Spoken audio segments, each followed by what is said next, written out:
Welcome back everyone. Today we have the second to last Attack on Titan Apocalypse Day 0 build. This is one character I'm actually kind of excited for. This is the Warhammer Titan, a 6 hand size 32 health character with the Titan trait, Death, and Life symbols. As an enhance, we can commit Warhammer Titan, select one attack in our discard pile and lose X health. X equals its printed control, and then we get to add that card to our hand. So we get to recur any attack in our discard pile by paying health equal to its control value, which is pretty neat. And then we have Enhance, Tenacious, or Playable While Committed. Your attack gets plus 6 damage, but for every 5 health you have, you reduce this bonus by 1. So you will get no damage unless you are below 30 health. So if we're at 29 health, we get plus 1 damage. If we're at 24 health, we get plus 2 damage, and every 5 health down below that. I believe that's how the math works. It's really tricky, because I just count up from 5, 5, 10, 15, 20, 25, 30. 30 is minus 6, 25 is plus 1. Yeah, stuff like that. It's tricky. It is a really tricky way to do math, and I really wish they could have figured out a way to word this better. Yeah, anyway. Math aside, I love characters like this that are high risk, high reward playstyle, because you can play this character one of two ways. You can play all 3 and 4 check attacks and pay yourself down really quick so you can get that bonus really big, really fast. Or you can play a bunch of 1 and 2 control attacks and basically get attacks for virtually free, which is kind of neat. Today I went with something a little bit simpler and a little bit better for newer players who don't maybe want to check a 1 on turn 1, and I went for an all 4 check attack package. So for each time you pick up an attack, you will be spending 4 health, but you will get down into that plus 2, plus 3 damage on all of your attacks much faster. The goal, however, is to manage your health decrease. I actually played Warhammer Titan at my pre-release, and I gung-ho just kept picking up a 4 check attack every turn and lost the game. But when I decided to start picking up my attacks as extra blocks on my rival's turn, and use that to control my rate of descent, and then pick up an attack on my turn when I'm ready to go in, it made it a much more tolerable game plan, and I was able to sit around 5 to 10 health pretty comfortably with the defense that I was allowed to play. So getting into our attack package, we have Anti-Ship Rock Barrage, a 7/4, 5 high for 8 with a 1 low block, a really good block to pick up with Warhammer Titan. Ranged and Titan. As a blitz, after we play this attack, our rival must commit 1 face-up foundation. So pretty simple.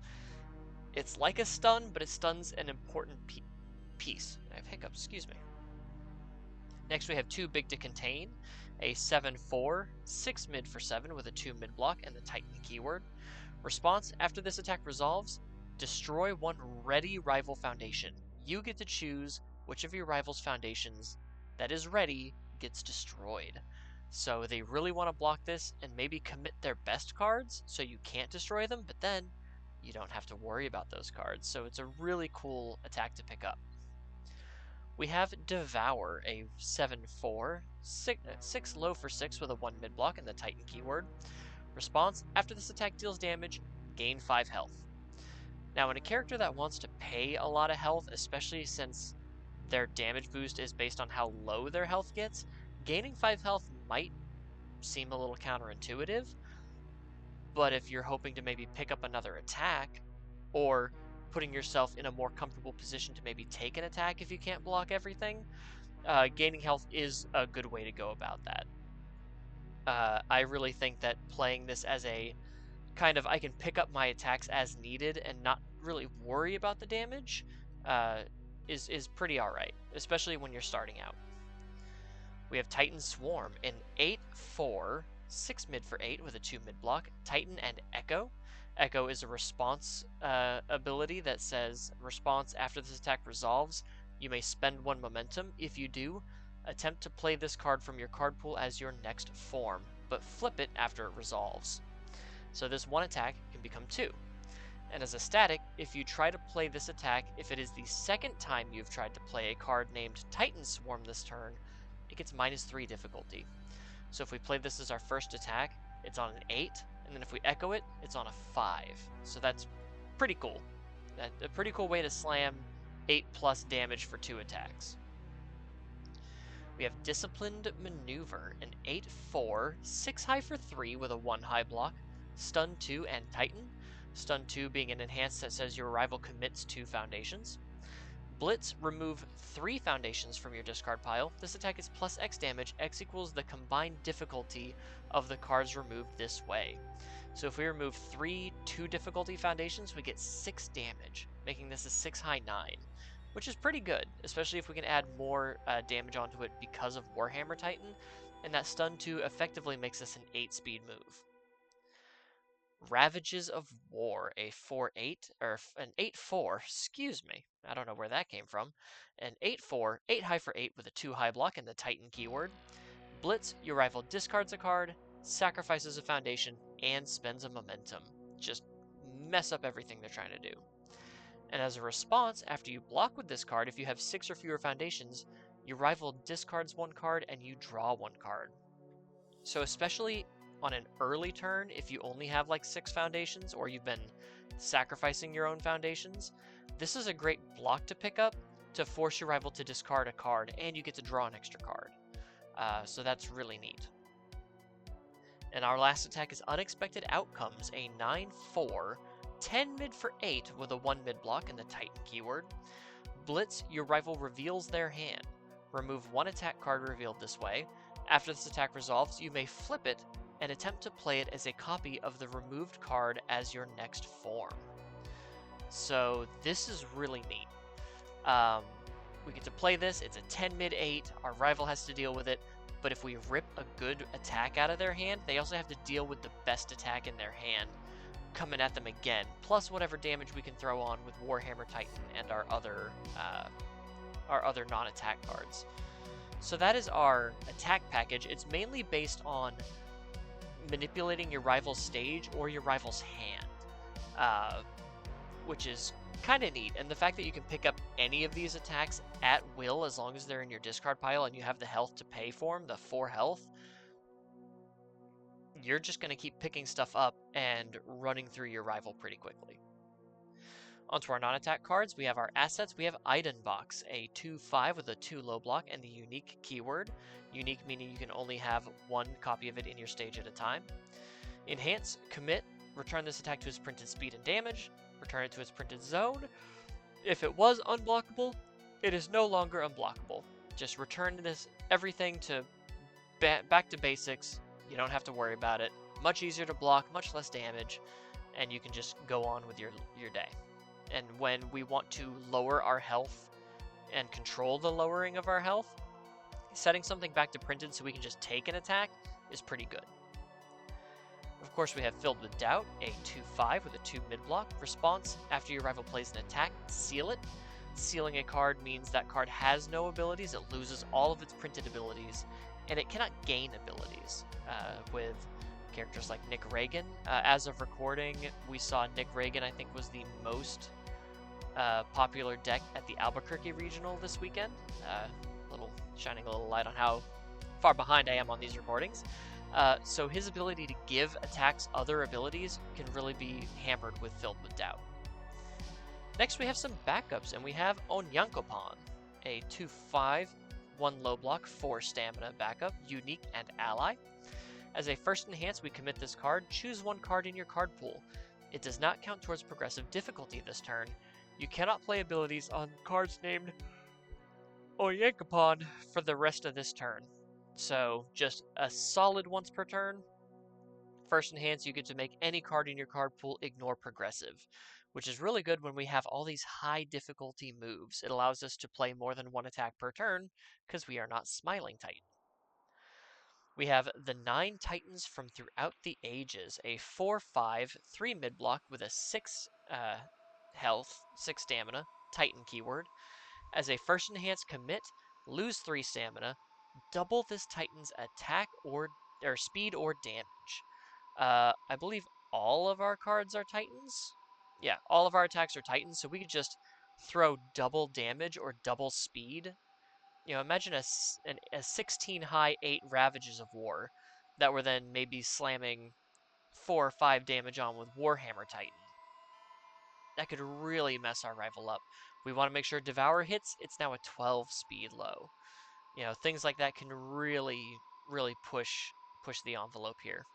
But I also like it for its defensive response. Commit, lose 2 stamina. After an attack is played, it gets -4 damage. Again, we want to control the rate of descent of our health, so -4 damage across the lifespan of this backup is really, really powerful. We have Sean Gilmore, a 3/5, 2 mid block, 4 stamina. Unique ally mage party. While this card is in our stage, our character is a mage. That doesn't matter. Enhanced commit, your next check is +2. So this again helps us play more than one attack in a turn. Combo this with Onyankopon, maybe we can even play 3 attacks in a turn. Who knows? I don't yet, because I haven't played this deck. I just designed it for the day 0. And lastly, Titans Under Orders, a 3/6, 2 mid block with 6 stamina, the Titan keyword. Enhance, commit, this attack gets -3 damage, this backup loses 3 stamina. So again, a lot of damage reduction. We want to control the rate of descent of our health so that we can manage when we're going to get the attack boosts that we can. Onto our foundations, we have Setting the Stage, a 2/4 with a 3 low block. Response, Sacrifice. After you take damage from an unblocked attack, add 1 attack with a printed difficulty of 5 or greater from your discard pile to your hand. So if we can reduce damage, maybe take 2 or 3 damage from an unblocked attack, we just get to sacrifice this and pick up any attack in our discard pile, which kind of doubles up on Warhammer Titan's ability. We have End the Cycle, a 2/5 with a 2 low block, enhanced commit. This attack is -X speed. X equals the number of cards in all players' card pools combined. So this is really good against string decks, especially if you're trying to chain block. Because if we're trying, they throw 2 attacks, we block 2 attacks, that's -4 to speed right there. We could possibly block a 3rd attack, even if we're trying to partial block to control that rate of descent of our health. We have Moment of Normalcy, a 2/5 with a 3 high block and the unique keyword. Enhanced commit, return this attack to its printed speed or damage. So, kind of like Item Box, this is just going to make something much easier for us to deal with. We have Marley's Warriors, a 2/5 with a 2 mid block. Warrior first form, which we are not. I thought we were a warrior. I guess we don't need this card now, do we? Let's check our stats real quick. We are high on mid blocks, and we can afford to cut it. We're just going to do some on-board editing right here. No more Marley's Warriors, because we are not a warrior. I thought we were. I guess we are not. I guess I judged a Titan by its size. I don't know. Our next foundation, Defend the City, a 2/6 with a 1 high block. Response, Tenacious, or playable while committed. Flip, after you commit any number of cards due to a rival effect, build the top card of your deck face down. So not only is this a 6 check, which is good when we're playing all these high difficulty attacks, but it also lets us build if our rival's trying to commit cards in our stage, which helps us string out a little bit more. We have Last Second Rescue, a 2/5 with a 3 mid block. Response, Flip, spend 1 momentum. After you take damage, gain X health. X equals the damage taken, but if X is greater than 5, sacrifice this foundation. This will not work if you are reduced below 1 health. If you are dropped, below 1, you just lose. But again, controlling the rate of descent of our health, if we do take a big hit that we can't block, we could just spend a momentum and sacrifice this card and go right back up. We have Display of Might, a 1/6 with a 2 high block. Response, Tenacious, Flip. After you play a card with difficulty 8 or greater, draw 1 card. Now this isn't just for playing our attacks as their forms. If we block with an attack that has a difficulty of 8 or greater, we can draw a card defensively. And again, it's a 6 check, which is really helpful to us. We have Eaten by the Bearded Titan, a 3/5 with a 2/5 with a 3 high block. Enhance Tenacious. Sacrifice. This attack gets -3 speed. It's pretty simple. It's playable while committed speed hate. And when we're playing such heavy attacks, a lot of Tenacious abilities is useful to us. We have Resting Up, a 1/5 with a 3 low block. Enhance Commit. This attack gets -2 speed. But if our character's committed, it gets -3 speed instead. So if we commit Warhammer Titan to pick up a block, then this is -3 speed, which is pretty handy. Speaking of handy, Spirit Beast Pooh, a 0/6 with a 3 mid block and the ally keyword. As a static, after we block with this card, we build it committed. So it becomes a foundation that we can obviously use on our next turn, and it's a block that clears itself from progressive, which is always useful, and it's got that 6 check. We have Keiko's Aid, a 2/5 with a 3 high block. Response flip. After you block an attack, your rival's next attack gets +2 difficulty. This is a great way of saying, stop touching me. We have Syndicate Target, a 0/6 with a 0 low block. After we block with this card, we do lose 1 health. So again, we could full block with this, but still take a tiny little chip to control the rate of our descent. We have number 10 Pro Hero, a 0/6 with a 1 high block. And it doesn't have any abilities, it's just a great block and a great check. And lastly, Nejire-chan of the Big Three, a 1/5 with a 2 high block. Enhance, sacrifice 1 foundation, this attack is +1 damage. If it is blocked, we gain 1 health. So again, keeping ourselves kind of where we want to be, so we're gaining a little bit more health to then pay to pick up another attack. We're getting a little bit of damage, and we're just telling our rival, hey, I'm going to win no matter what. Either I'm going to be able to pick up more attacks, or I'm going to hit you even harder. And it's a great way to keep yourself out of deadlock as well. But that is Warhammer Titan. I really like this character, and I'm excited to kind of tinker around with him. I think I'm going to try both. I'm definitely going to try a 4 checks package like I built here, but I'm definitely going to check out a 1 and 2 heavy deck. The ultra rare for Warhammer Titan is a 1 check attack, which is pretty crazy. So I am kind of interested in seeing how that would work. Obviously very high risk, but very high reward. So yeah, it's very interesting, and I can't wait to give it a try. But what do you guys think? What do you think of the Warhammer Titan and its insane mathematical issues? Let me know in the comments below. Please like the video and subscribe if you haven't already, and I will see you in the next one. Take care, guys.